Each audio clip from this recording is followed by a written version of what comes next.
Optimism isn't sunshine and rainbows.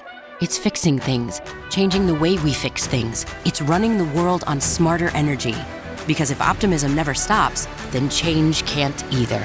GE Vernova, the energy of change. Welcome to Looking at Lucasfilm with Brian Gaughan, the podcast with a different perspective on the world of Star Wars, Indiana Jones, and all of those other entities that George Lucas, Kathleen Kennedy, Dave Filoni, and Jon Favreau, as well as the rest of the team at Lucasfilm, have dreamed up over the past 40 years.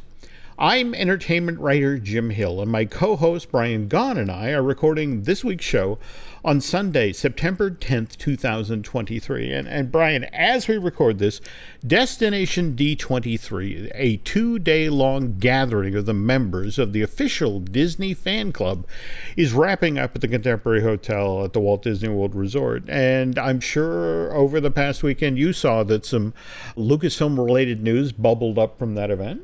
Bubble up is the right word. Okay. It was like, and when they announced it too, it was like, if you sneezed, you missed it type of thing. Okay, couple of reasons for that. Now, first of all, let's assume that some of the folks listening to this podcast aren't aware of what got announced. So the Indiana Jones Adventure, which has been entertaining guests at Disneyland Park in California since March of 1995. And also, I was there. Were you? Oh, cool. Okay. It rained the whole day.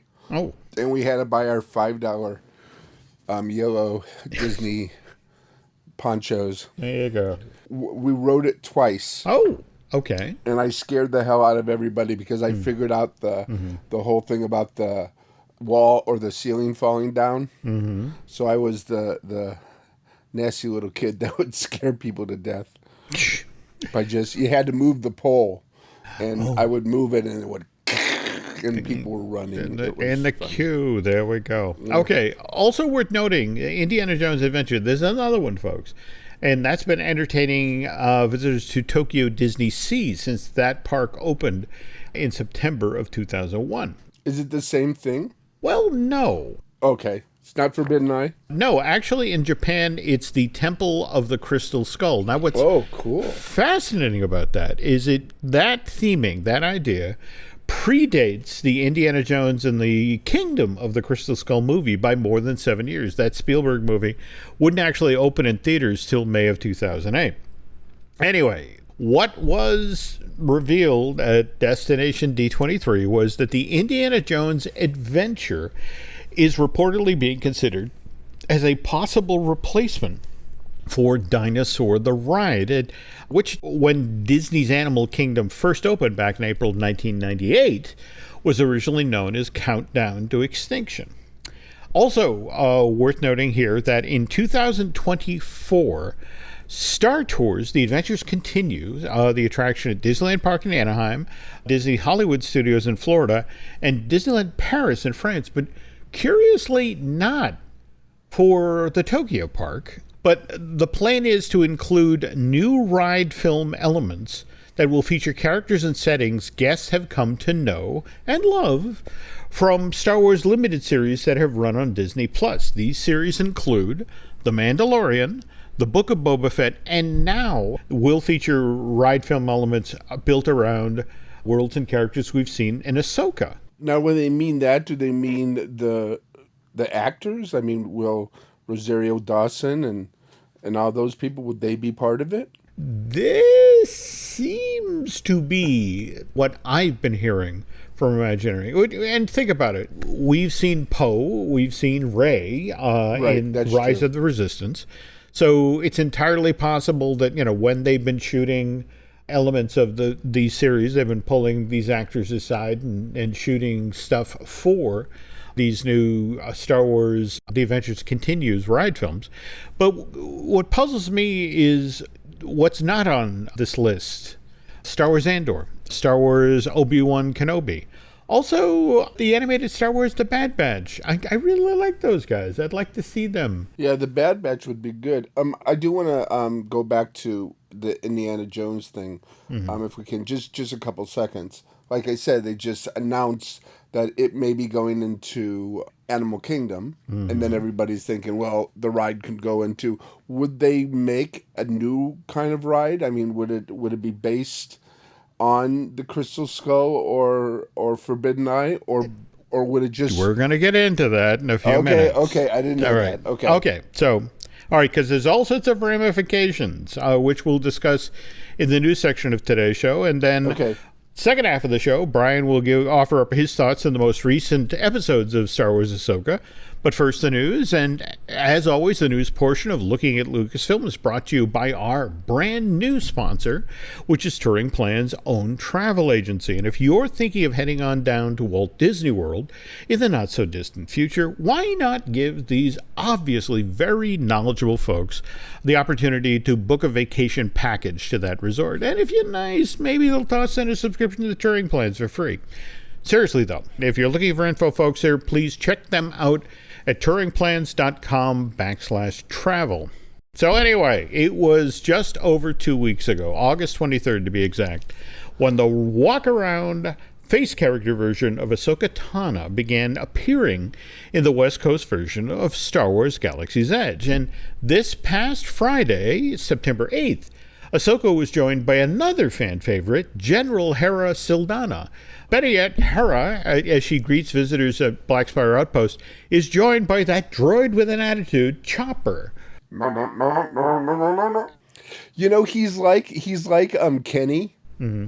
You know he's saying something, but you don't know what it is. And as I understand, it's Mr. Filoni himself who records the audio that then gets distorted. By the way, they did show some imagery just today at the D23 Expo of the chopper that is rolling around out in Anaheim. And all three of these character encounters, Ahsoka, Hera, and Chopper, only happening on the West Coast. You know, and that in the Batuu that guests get to experience when they visit Disneyland Park out in California, whereas the East Coast version of Star Wars Galaxy's Edge, what I'm being told, Brian, is that for the time being, these characters are deliberately being held back, being prevented from interacting with guests who visit the Black Spire Outpost that was built to the back of Disney's Hollywood Studios, because Ahsoka, Hera, and Chopper could potentially distract those folks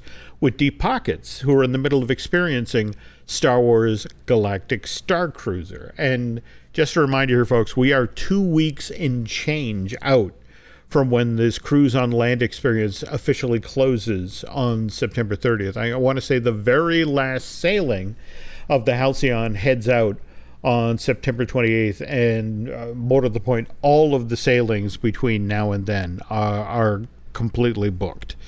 By the way, did we talk about the survey on the last Looking at Lucasfilm? No, we haven't. The only place you talk to surveys is on Disney Dish. But no, what was the survey about? Supposedly, a bunch of folks who have done sailings on the Halcyon this summer have been reached out to by Disney Parks officials. They have been offered $150 in Disney gift cards if they agree to take part in an hour-long evaluation after action. I'm not sure what the exact term here is, but what they're looking for is in-depth information about these folks' stay aboard the Halcyon. And this is not just like we're doing this for like 1 week. These interview sessions started back in August and are supposed to continue through October. So Disney's making an effort to gather information here. But Brian, the question then is, for what? Because I can see the answers to everything. Price. Price. Well, I mean, that's it. I mean, more people would have gone if the price was better. I'm convinced. I think there is a secondary issue here. I mean, I think we've alluded to it on the show, and I know Len and I have talked a little bit about it, but this actually is, for lack of a better term, a weakness of Star Wars Galaxy's Edge as well, that for a lot of Star Wars fans, they wanted to go to the Star Wars that they knew. Right. They wanted to go to Tatooine. They wanted to go to the Cantina in Mos Eisley. They wanted to hang out with Luke and Han, and and that then sort of thing. Why don't they just retool it to something like that rather than shutting it down completely? because they put so much money into it. All you can do is you can go in there, you can make things look like a inside of a not a trailer, but like a something that will bring from one thing to another, and then you could bring in Luke and Darth and the whole family. Well, generationally, the boomers, folks like myself who carry the large wallets, that's what they wanted. Now, on the other hand, the younger generation, which is the future of the Star Wars franchise, they're the ones who are losing their minds when they run into Mando and Grogu at Galactic, it's Blackfire Outpost. But they still know the old movies also. It's not like they don't watch the old movies. They're introduced.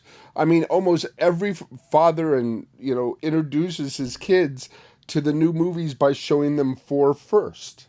There's kind of a school of thought right now that, we kind of blew it with Galaxy's Edge. That if you think about it, just for example, in California, just outside of Star Wars Galaxy's Edge, you have Fantasyland, where you have a Dumbo the Flying Elephant, which is just across the street from Pinocchio's Daring Adventure, which is right next to the Rose Tavern from Beauty and the Beast, which is right next door to Snow White's now Enchanted Wish. And all of these characters from different stories, from different time periods, are in the same neighborhood. And it just, the thinking in regard to what they did with Black Spire Outpost is they got so rigid about the time and the setting and what characters could be in this sort of thing. It was just one of these things where it's like sometimes too much research is bad. I mean, there's this famous story about when Disney was making the film that eventually became The Emperor's New Groove. At this point, it was called, I want to say, Kingdom in the Sun or Kingdom of the Sun. With music by Sting. Yes, that's the film I'm talking about. Well, anyway, they are in the middle of making this movie. And it's Roger Allers, one of the co-directors of Lion King. And they're literally doing scenes of people wandering through the streets of an ancient Incan civilization. And somebody comes in and says, oh, you got to pull out all the carts. And it's like, why? Well, the Incans didn't have wheels. Oh, jeez. And it's one of these things where it's like, what? They had sledges. And it's just sort of like, and the film literally grinds to a halt for a week to 10 days while they have meeting after meeting. Well, like, do we really have to be that authentic? And it's like, well, we're trying to be authentic, but it's like, sledges, we actually have chases that go through the streets of this thing. And if you're drawing a sledge, it's like the joke they make about the Mummy movies that Universal used to make. It's like, look, if you can't outrun, basically a walking heap of laundry, you deserve to die, But that's the same thing. It's just this whole notion of, oh, well, we got to take the carts out, because they had sledges, and it's just sort of too much research. Do something that's entertaining. And so what we're watching in real time happen is that the entire Star Wars in the Disney theme parks, I mean, again, just what was just announced, the notion of Ahsoka, and the Mando and Book of Boba Fett showing up in Star Tours. The adventures continue. It's because people like these characters and they want to see them now. So then change the Halcyon to that, to Grogu and all right. Mandalorian. I get you could say that. On the other hand, if you've been inside of the physical building and seen the steel and seen the concrete and seen the glass, and it's like, oh, to change the theme of this, and not only that, the staterooms that you stay in that don't say Star Wars at all. But don't get me wrong, you have a lovely view out into space, and that media is amazing to watch, and you have your little flat screen where you can interact with your droid AI figure. But the room itself is can you say overlay? I mean, look what they do to the Haunted Mansion in a month. They turn it into a whole. I'm pretty sure they could do get some little paint and stuff like that, and Well, and turn it into something. Maybe this is what the survey is about. But pivoting now to the Indiana Jones adventure, being considered possible replacement, Dinosaur the Ride, and Book. And in fact, it's kind of ironic given you were just saying, oh, they'll just change that. Because they can do this with Dinosaur and Indy because they have the exact same ride vehicle. It's a troop carrier in California. It's a time rover in Florida, but it's a vehicle with an enhanced motion base. They literally follow the exact same ride path. They have a bridge too. I don't remember well, no. Well, again, remember the bridge. That's a piece of ride track. That's not really a bridge. Oh, it's not. Oh, I thought it was actually something that went over, another second story. It goes over. I mean, don't get me wrong. It looks like a bridge. All right, but again, it's supposed to. The ride vehicle is telling you rickety bridge made out of flimsy wood. All right. But it's the ride vehicle that's telling you that as you go over the piece of reinforced structural steel. Okay. All right. So what's it going to take to turn Dinosaur the Ride into Indiana Jones Adventure? It will involve pulling all of the pre-existing sets and animatronics that are currently located inside of this 65,000 square foot building out. And then you have to take 1,856 foot long track and put Indy-themed elements along that. You then have to reskin, repaint those 12-passenger time rovers to turn them into 12-passenger troop carriers. By the way, I got this info from Eddie Sato, who worked on the original Indiana Jones adventure. Do you know what his inspiration was for the big room? The room where you roll in and suddenly there's the giant, Amara. As you walk in there, okay. I would think it was Temple of Doom. Don't get me wrong. There's certain aspects of it, that are reminiscent of Temple of Doom. But actually, if we're being honest about this attraction's big room, it's actually inspired by the glory hole, the central scene over at Knott's Berry Farm. Exactly. In the Calico Mine Ride. I mean, Eddie spent the earliest part of his career in themed entertainment working over there. And when he went over to Disney, it's like, hey, this is a really great, strong idea, that maybe we should borrow it. I remember going on that when I was a little kid, and that was like the first ride like that I've ever seen. And to me, it was real. I was actually going into a mine, and it was really cool because you started on the bottom, and then you would see the glory hole, and then you'd go up to the top and you'd see it again from up at the top, and then of course you'd cross a bridge and the explosions, the whole thing. But during the Halloween haunt, the second year that I went, what they did was they just got props from Hollywood, like dragons and ghouls and stuff, and then people who were in the stunt shows would dress up as monsters and go into the ride. And there's parts where you go through the rivers, the colorful like rivers and stalactites and stuff, and the monsters would stand there. The train would stop, and then the monsters would come, and of course they didn't grab you, but they got close, and it would started the whole Halloween haunt stuff. Was that, and I went the second year it opened to see stuff like that. But it was basically, they threw it together on the fly. And did you know the rides were not done by the Knott's people? It was done by another guy. Oh, Hurlbutt. Bud Right. Hurlbutt? Yeah. Well, it's interesting you bring up not done by Knott's, because I don't know if you've been back into the Calico Mine Ride since it had its update back in June of 2014, but Garner Holt, the guy who does all of Disney's animatronics these days, except for the hero figures, he redid a lot of the animation for Calico Mine Ride. And also the log ride? Yes. Which was the first log ride ever. Did you know that? Well, I think there was one that predated it. Oh, there was. I want to say at Astro World, but for a themed log ride. Right. And by the way, have you seen the famous photo from the opening day when John Wayne? That's right. But did you see who was in the crowd watching John Wayne slide down the mountain? No. Tony Baxter, young Tony Baxter, who then went to Disney and built Splash Mountain, a flume ride that slid down a mountain. Go figure.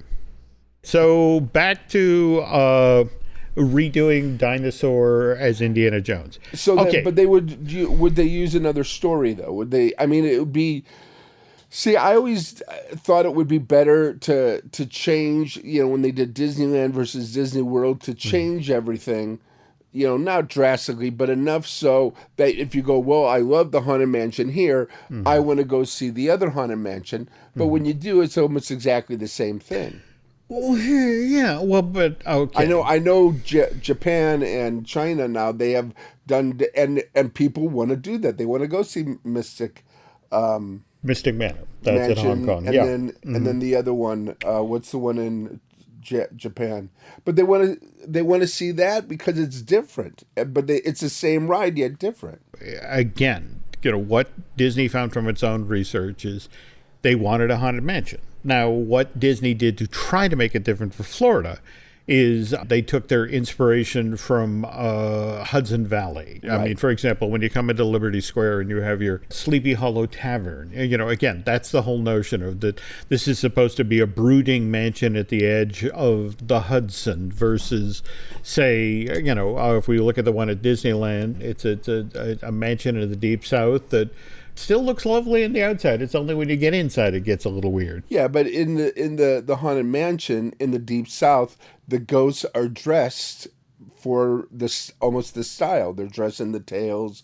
They're dressed in the dresses. They look like something out of the South. Whereas Disney World, it has a different story. It's got a Western theme, but everybody's almost exactly the same. Okay, I mean, if we're talking about Phantom Manor versus Haunted Mansion, I could go for that. But to be honest, I mean, if not to disagree with you, Brian, but they literally built the figures and the props for both of the mansions. They built them at the same time. Okay. All right. So it's not a question of but they could change the dresses. All right. But I just wondered. I mean, since they did the Crystal Skull in Japan, it would be great if they would do another theme, and then something that would like connect to Animal Kingdom too. Aren't they going to do Encanto like next to it? Well, all right. Now, okay, am I getting ahead of myself again? Yes. Okay. Now, all right. You were talking about, what are they going to do different? Well, and again, remember, we're only working off of one piece of concept art, and more to the point, this is an early rendering, and things can and will change. Oh, yeah. But what they're suggesting is the exterior of the current Countdown to Extinction Dinosaur the Ride building. They will build over the pre-existing entrance and queue space an ancient temple structure that will be high enough that it will loom up out of the jungle. Also, more to the point, people, as they drive into the Animal Kingdom parking lot, will see this new old structure looming up out of the jungle to the right of the park's entrance and go, ooh, I want to go visit that. Now, you did mention that there is also a discussion that instead of where the Institute is located for Dinosaur the Ride, if we go out to Dinoland USA, the roadside attraction, this is where supposedly the village just below the Madrigal's family's casita in Disney's Encanto will be located. Now, the way Bruce Vaughan described this is that we're in the northernmost part of Central America. And so, according to the mythology of the Encanto, the Madrigal's hidden away magical village was located somewhere in the jungles of Colombia. And if you remember from Raiders of the Lost Ark, that movie opened up with Indy going into a temple in Peru. And beauty part is Colombia and Peru actually border one another. So, thematically it works. And what's also kind of interesting is if you compare aerial views of Dinoland USA and the Institute building that houses Dinosaur the Ride, they're leaving a lot of the structures that are already in place there. For example, Chester and Hester's Dinorama Retail, also the Restaurantosaurus Quick Service Building. These are all staying in place for the Madrigal's Village. And again, that's the other brilliant part of this plan, is that, you know, if you do turn Dinosaur the Ride into Indiana Jones Adventure, you can leave that building in place as well. Have they ever mixed IPs? What if you did Indiana Jones meets the new Jungle Cruise? You wouldn't need water because they're in the jungle a lot. And they're looking for what if he connects up with The Rock and they go after some, you know, neat thing. That way you can have double merch. I hear what you're saying, but you're kind of overlooking just the past 3 months where Dial of Destiny came out and underperformed at the bottom. No, this is important, all right, because, you know, that Bruce Vaughn comes in the door as the new head of Imagineering back in March of this year, and he's supposedly the one who, you know, looked at, you know, what was on the table. And remember, as recently as last year, you know, at the D23, they showed artwork that showed Moana being built in Dinoland, USA. And off in the distance, we had Zootopia going into the old Dinosaur the Ride building. But, you know, Bruce is the guy who made the connection. 2 stories set in South America. This is an area that, you know, Animal Kingdom hasn't yet, you know, done anything with. So, you know, here's, you know, a smart link up. I think it's a great idea to do that.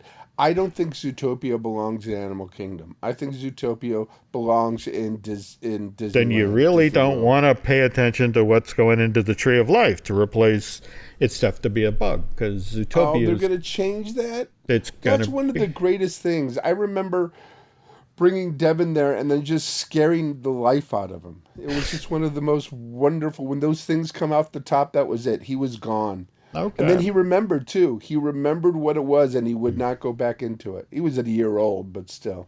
There's some quality parenting going on there. Well, okay. Yeah, well. All right. Anyway, getting back now to Dial of Destiny coming out. Again, everybody was very enthusiastic about this Indiana Jones idea, you know, replacing Dinosaur the Ride, until Dial of Destiny came out and underperformed at the box office. And Disney's definitely working to turn Indy 5's reputation around. I don't know if you saw the stats that were just revealed. In the first 6 days that it was available, this info comes, by the way, from Samba Television, the television analytics firm.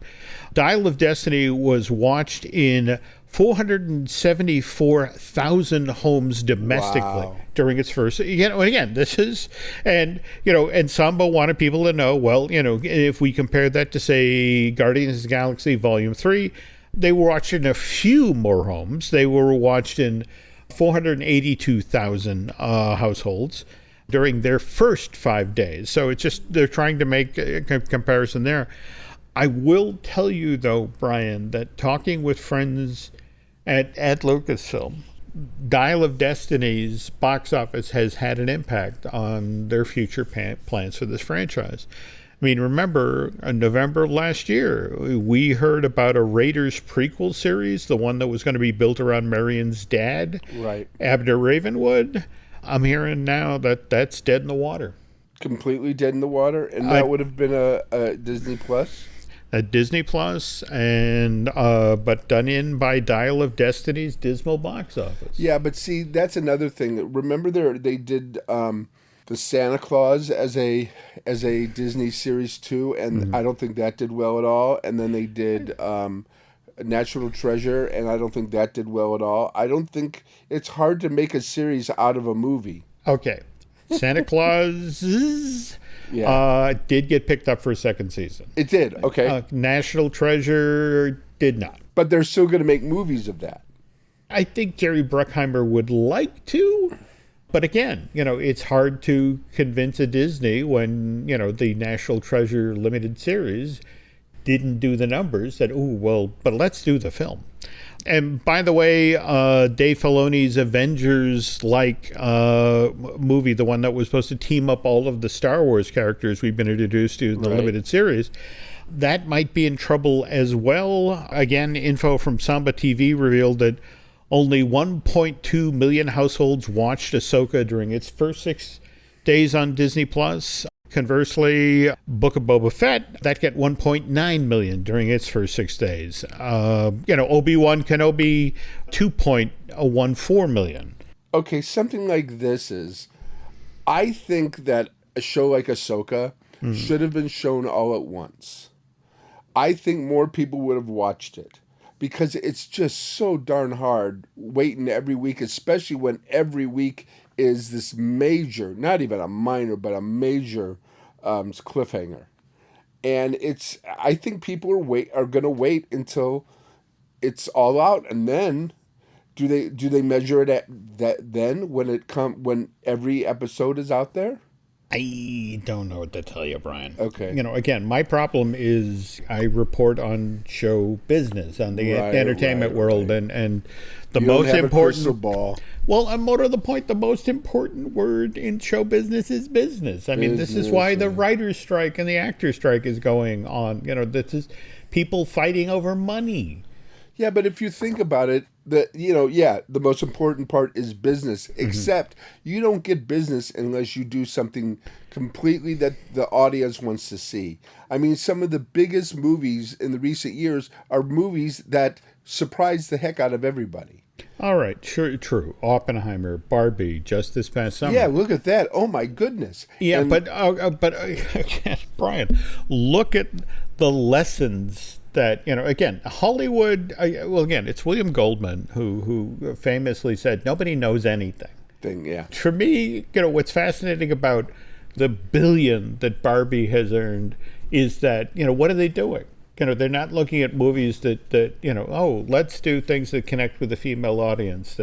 No, let's make a Hot Wheels movie. It's one of these things that let's get 15 different movies based on Mattel toy lines in development. It's just sort of did you hear that a woman actually broke up with her boyfriend after seeing that movie? I did not. Yeah. One of these, I don't know if it's true or not, but it's just one of these stories that she felt so empowered that she says, "You treat me like that," and boom, it was over. And he had no resort to do anything. Maybe he bought a fake fur coat or something, but invest in a giant plastic car. So, all right, folks, tell you what, when we get back from this break, we'll look back at a happier time when Star Wars was just getting out of the ground. And Brian will share his thoughts on the most recent Ahsokas. This episode is brought to you by LifeLock. It's Cybersecurity Awareness Month, and LifeLock has tips to protect your identity. Use strong passwords, set up multi-factor authentication, report phishing, and update the software on your devices. And for comprehensive identity protection, let LifeLock alert you to suspicious uses of your personal information. LifeLock also fixes identity theft, guaranteed or your money back. Stay smart, safe, and protected with a 30-day free trial at LifeLock.com/podcast. Terms apply. The family that vacations together stays together. At least, that was the plan. Except now, the dastardly desk clerk is saying he can't confirm your connecting rooms. Wait, what? That's right, ma'am. You have rooms 201 and 709. No, we cannot be 5 floors away from our kids. The doors have double locks. They'll be fine. When you want connecting rooms confirmed before you arrive, it matters where you stay. Welcome to Hilton. I see your connecting rooms are already confirmed. Hilton. For this day.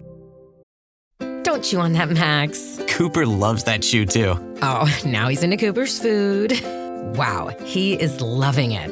What do you feed Cooper? Blue Buffalo Life Protection Formula. He never leaves a crumb. I love it because it's made with high-quality protein, nutrient-rich fruits and veggies, and wholesome whole grains. Looks like we're switching to Blue. Blue Buffalo foods are made with the superior ingredients your dog needs to thrive. Can your dog food say that? Visit feedbluefood.com to learn more. I hear we have some lovely listeners to the Looking at Lucasfilm podcast, and folks reach out and thank us for the stories we share and that sort of thing. But they also ask, well, where do you get this stuff? I mean, where do you chase these stories down? And I'm a pretty promiscuous reader. I'll read anything. And I'm always amazed where I'll pick up Disney or Lucasfilm references. But on the other hand, sometimes you have to go back to the source. And in this case, the source is literally the official Star Wars fan club newsletter. And I am holding, you hear that paper there? I am holding copies of issue number 2 and issue number 3. Wow. Which, to give you some idea, folks, these newsletters are from the just within 10 months of the film first arriving in theaters. I've got issue number 1, I want to say, is May of 1978. And then the second issue is July of that same year. And what's so funny is this is so early in the history of Star Wars fandom that they're having a contest as part of in this newsletter, because they said the purpose of this contest is to name the newsletter. Calling it the official Star Wars fan club newsletter or the newsletter of the official Star Wars fan club is awkward and overly long. And we want a nice, short, distinctive name for this newsletter. And if you submitted it and you won, they gave you your choice of a Star Wars ceramic mug. Oh, wow. You remember these? The one looked like Chewie, one looked like Ben, and then Vader, and then finally R2. And what was so funny is that I want to say it's by the 4th issue, they have their name, and it's the Bantha Tracks. Bantha Tracks. Which I thought was cool. And more to the point, listen to this. They actually, in the newsletter, announce the sequel. That on February 23rd, it was announced that Star Wars Corporation would begin production of the sequel to Star Wars this summer. The title has not been selected yet, but it will not be Star Wars 2. And George Lucas's company, Lucasfilm-related, will finance the production, currently budgeted $10 million. Oh, dear Lord. I know. Isn't that funny? Oh, because it was going to be his own money. It was. It came in like a third of that. And this is where they revealed that Leah Brackett was supposed to write the screenplay. And it's the fact that, she's extensive credits on motion pictures and science fiction, having written scripts for films like The Big Sleep and Rio Bravo and The Long Goodbye. Did you know when Howard Hawks worked with her, he hired her because he read an article about crime and detectives, and he thought that she was a guy. And he hired her to help out William Faulkner in The Big Sleep. And there was a time when Humphrey Bogart was looking at the dialogue. He goes, I can't say this dialogue. It's too girly. I need something that sounds more manly. And he thought that Leigh Brackett wrote it. And Hawks said, no, that was written by Faulkner. And he goes, this is what Lee wrote. And it was like this really down-to-earth, I'll crack your knuckles and stuff like that. And so she ended up writing all of Bogart's dialogue for that movie, Big Sleep. Wow. So when they brought her onto this one, she did the script on her own, right? And then when she died, wasn't that's when Kasdan came on. Okay. Now to get back to Star Wars, now each issue they're going to try to answer most often asked questions, and what's so funny is this is the thing that has persisted in Star Wars mythology forever. To the effect of at the end of Star Wars, Luke Skywalker and Han Solo are each given a medal from Princess Leia, but why didn't Chewbacca receive one? And again, 1978, we have our explanation that the rebel forces wanted to give Chewbacca a medal for his part in saving Princess Leia and in the destruction of the Death Star, but Wookiees don't approve of medals. So, to respecting Chewbacca's wishes, they didn't give him one. They didn't want to leave Chewie to totally go without rewarded, however. So after the ceremony at the Rebel base, they then flew to the Wookiee planet for a celebration, which, again, I had no idea about. But they seem to have forgotten, because if you remember in The Rise of Skywalker, they made a very big deal of handing off Leia's medal to Chewie.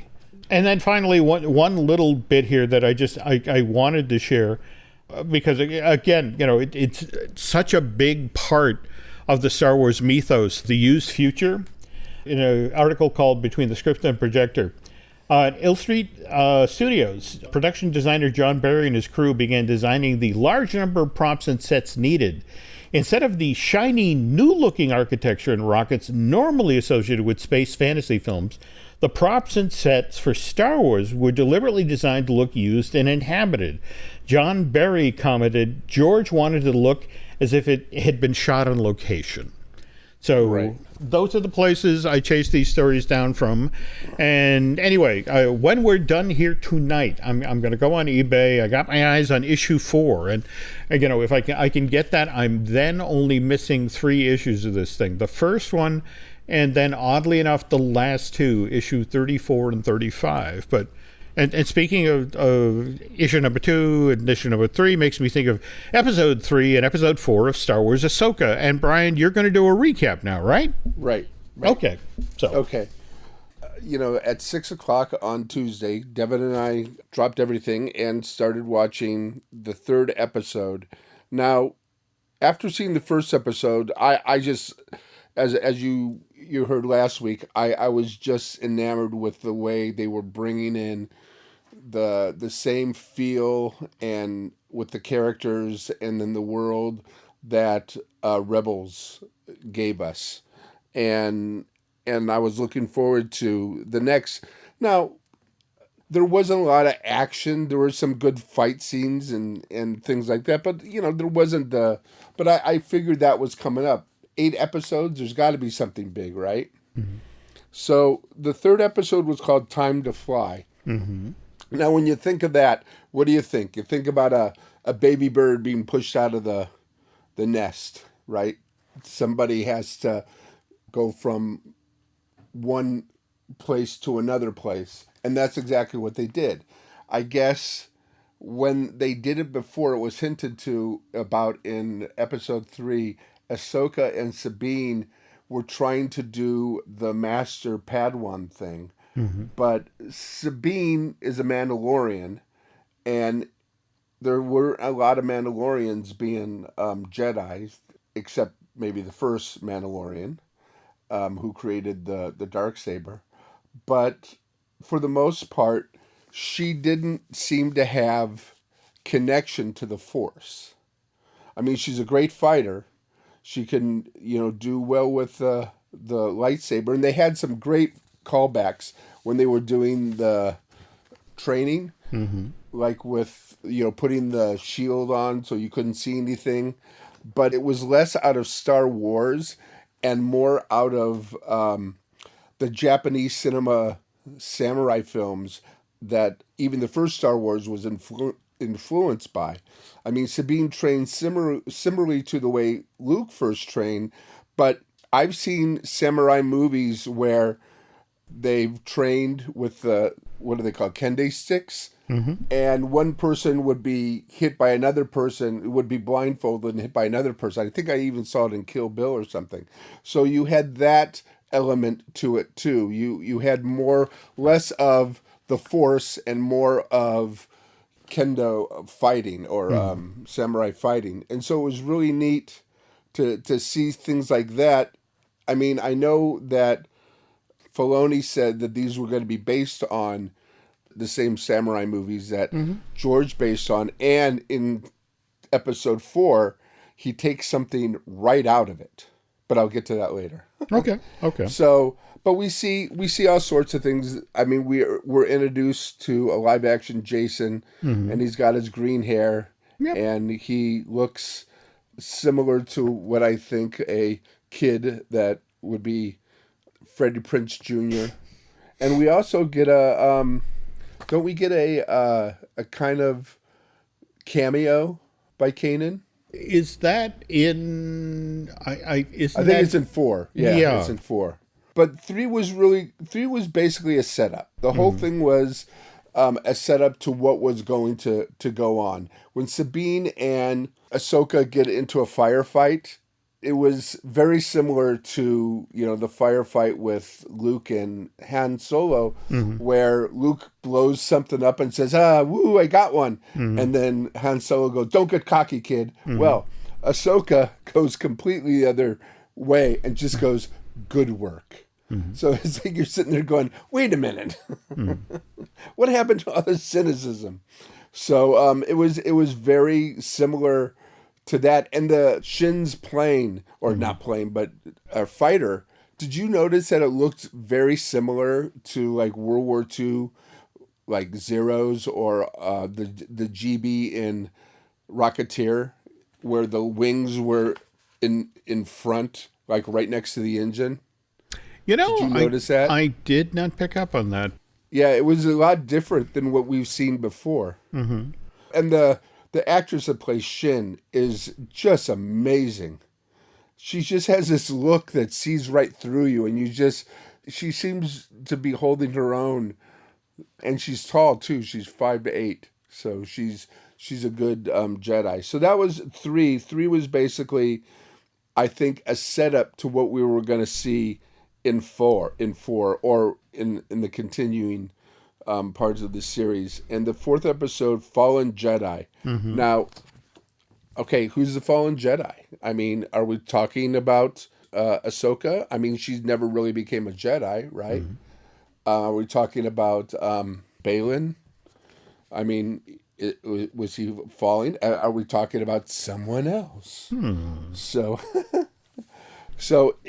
that was a great episode. You know, basically they follow where the Eye of Sion is, and it's this big circular ship that is supposed to be able to travel in hyperspace, and it's being set up by Morgan, who, did you know the actress who plays Morgan was, Devin told me this, she is the goddaughter of Bruce Lee. I saw that in the notes. Yeah. You sent along tonight. That's the first time I heard that. That's pretty I amazing. Her father was like partners with Bruce Lee.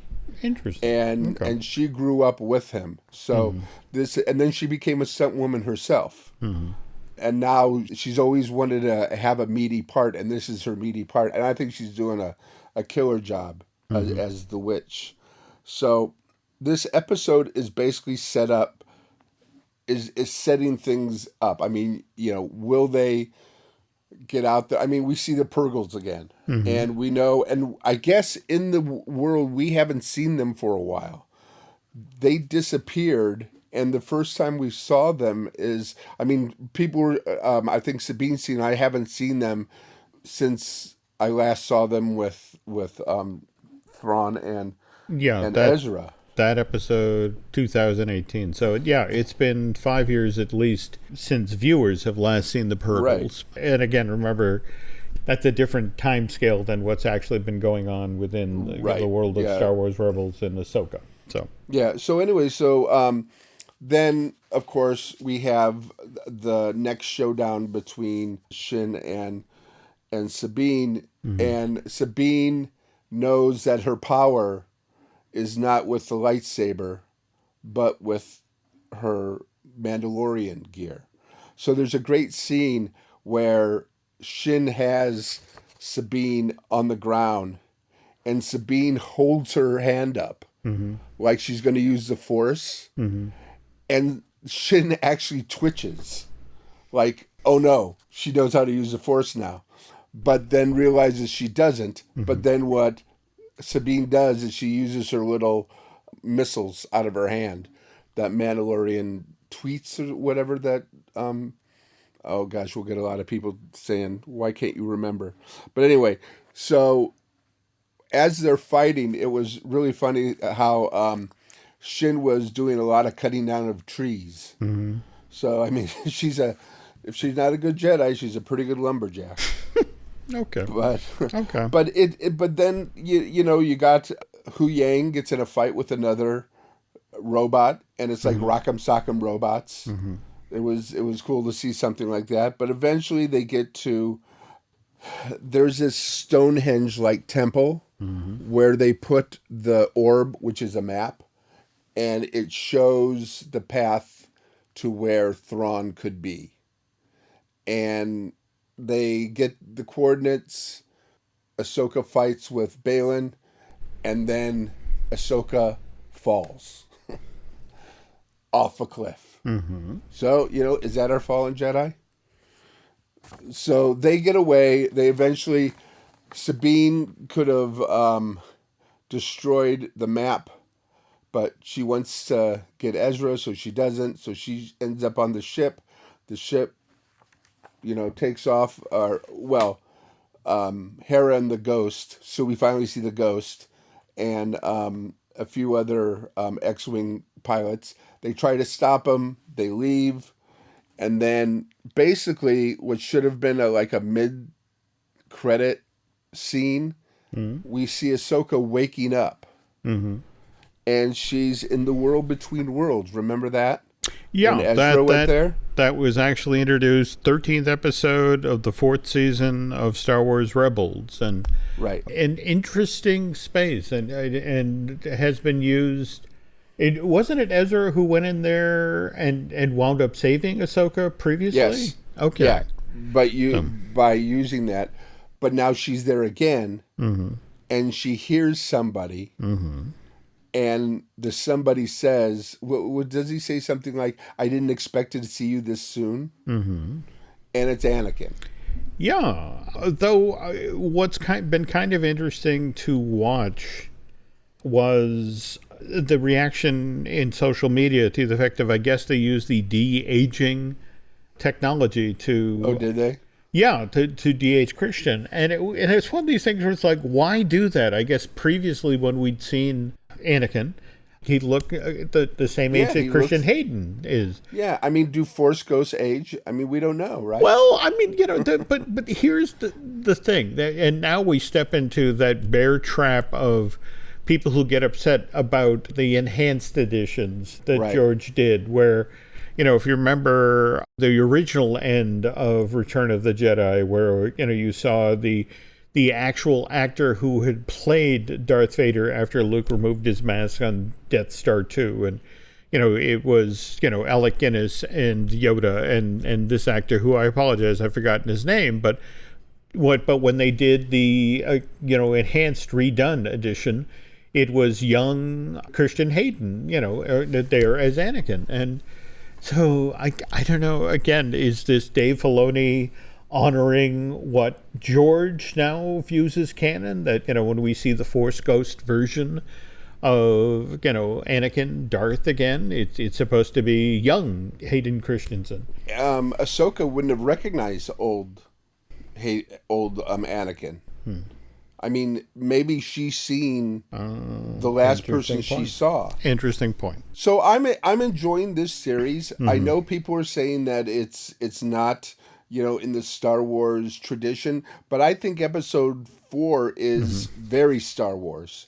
It's very, even the music and the action. I would argue, again, and I think this is what Filoni has done brilliantly with this, is returning to the source material that George himself used. I mean, for example, that battle between Shin and Sabine in the forest. If you bled the color out of that, Kurosawa could have done that. Well, not only that, what about the showdown between Ahsoka and Merrick? It was right out of Sanjiro. They're not wrong. Out of it, when even to the part when she cut him, the green smoke came out of him, like the green blood came out, or the blood came out of the samurai adversary in Sanjiro. It was almost exactly the same thing. So what? Merrick was a smoke monster? I mean, are we like, what's going on with Merrick? All the rumors have just dissipated like smoke. I don't know. See, the problem is when you say smoke monster, I think Lost. That's the first thing I thought when I saw him going, so, J.J. Abrams has a little influence on him. Yeah, well, that not the first time J.J. has had, I know, but the thing is, this is the first time we see anything like that. No, this is true. I mean, so now he's got to explain how they can have robots or whatever, developed by smoke. Are they ghosts? Are they, spirits? Are we getting into supernatural? I mean, now it's opened up a whole can of worms. It has. But at the same time, I don't think we've seen a character like Balin and Shin before. So No. I mean, we're halfway yet. I'm sad that we won't see Ray Stevenson after this, because he's doing such an amazing job, and you don't see where he stands. Is he good? Is he bad? Mm-hmm. He's not Sith. He's not Jedi. He's somewhere in between. We've never seen anybody in between before. And how is that affecting Shin? What is their backstory? I hope to goodness they show their backstory, because Shin is turned into one of my favorite characters besides Omega. Every time you see her, you just feel the power. Mm-hmm. And it scares the crap out of me. Just the way she looks, the intensity she has. Mm-hmm. I would love to see her part of the universe too, or more part of it. I mean, I know that these are setting up for his movies, and I can't wait to see where he's going with these things. And I'm very sure Thrawn is coming back. Thrawn is going to start the New Order up again. And then somehow Snoke, is taking over that. I don't know how that's going to work, but still, it seems like they're moving towards that way to give us something, a coherent connection, which is what the fans want, right? They want things that, just give them a little bit of thread and put it together. And, it doesn't have to be a big glob, just something small that they go, okay, I'll accept that. Let me be honest here. I don't know where this is going. I am looking forward to Tuesday night when episode 5 drops, so I find out what goes on with Anakin and Ahsoka, or for that matter, how Sabine survives on the other side of the galaxy with Balin and Morgan and Shin. And, well, it's going to be a big episode. They're showing it in theaters, right? You've heard this? I have not. Yes, AMC is showing it in about a dozen theaters in the country. They're basically AMC theaters. Mm-hmm. I don't know if there's any near you, but there's one near me. But for some reason, this is a big episode that Filoni and Lucasfilm wants some people to see it on big screen. Not even the last episode. Mm-hmm. Not even episode 8. That's a fascinating choice. But episode 5, so not major. That. All right. Yeah, major things are going to happen in this one. All right. I'll look around and see if there's some place around us. Yeah. Come Tuesday night that's showing it. Anyway, thank you for the heads up. Anyway, folks, that is going to do it for this week. Brian and I will be back in 2 weeks' time. In the meantime, Brian, where can our listeners find you on social media?